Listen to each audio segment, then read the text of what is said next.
ये मिठाई का डब्बा क्यों लेके आया भाई? जीजू बहन के घर खाली हाथ थोड़ी जाते हैं, तो जो समझ में आया मुझे वो मैं लेके आ गया अपनी बहन के लिए और आपके लिए। इसका मतलब मेरे घर में कोई फंक्शन चल रहा है ना, यहाँ पर पार्टी चल रही है, कोई बहुत बड़ा सेलिब्रेशन हो रहा है यहाँ पर, है ना? फॉर्मेलिटी कर रहे हैं मेरे सामने। घर में इतनी बड़ी कहानी हो गई, मुझे कुछ पता नहीं है, तेरी बहन को कुछ पता नहीं है, और यहाँ पर ये मिठाई का डब्बा लेकर आ रहा है?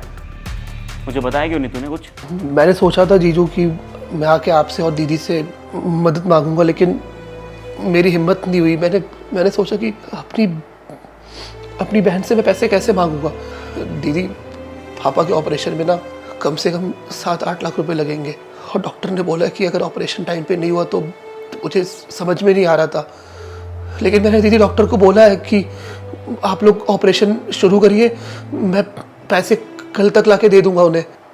दीदी, मुझे कुछ समझ में नहीं आ रहा है, इतने सारे पैसे मैं कहाँ से लेके आऊँगा, अकेले मैं कहाँ से करूँगा ये सब।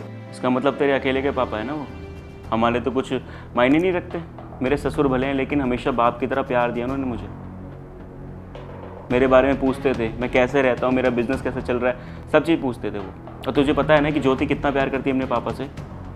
रोज़ डेली कॉल करती है, पूछती है। कुछ दिनों से कॉल पे बात नहीं हो पा रही थी ना, मैं समझ चुका था कुछ ना कुछ कहानी है। और तेरी बातें अंदर बैठ और तेरी बातें मैंने सारी अंदर खड़े होकर सुनी है। डॉक्टर से बात कर रहा था, पैसों की ज़रूरत है।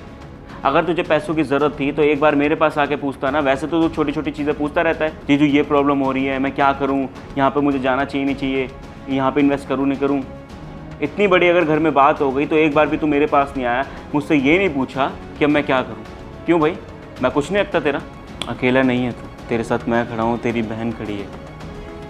अकेले का परिवार तो नहीं है, हम साथ में रहते भले नहीं हो, लेकिन हमारे ख्याल मिलते हैं, हमारे दिल मिलते हैं। राजा, जितने भी पैसे लगेंगे ना तुम वो बिल पे कर देना। पापा वहाँ हॉस्पिटल में पता नहीं कैसे सारा खर्चा वर्चा, पागल हो रहे होंगे अकेले, वो नहीं संभाल सकते खुद को अकेले। और ये भी यहाँ बैठा हुआ है, मिठाई लेकर आया। बहुत हो गया यार, प्लीज चलो ना राजा। टेंशन मत लो तुम, उनके इलाज में जितना भी खर्चा होगा सब मैं दूंगा। अरे 7-8 लाख क्या, 10-12 लाख भी लग जाएंगे ना, मैं तब भी दूंगा। घबराने की ज़रूरत नहीं है, पापा ठीक हो जाएंगे, ठीक है? एम्स में एडमिट है ना? हाँ। चल चलो।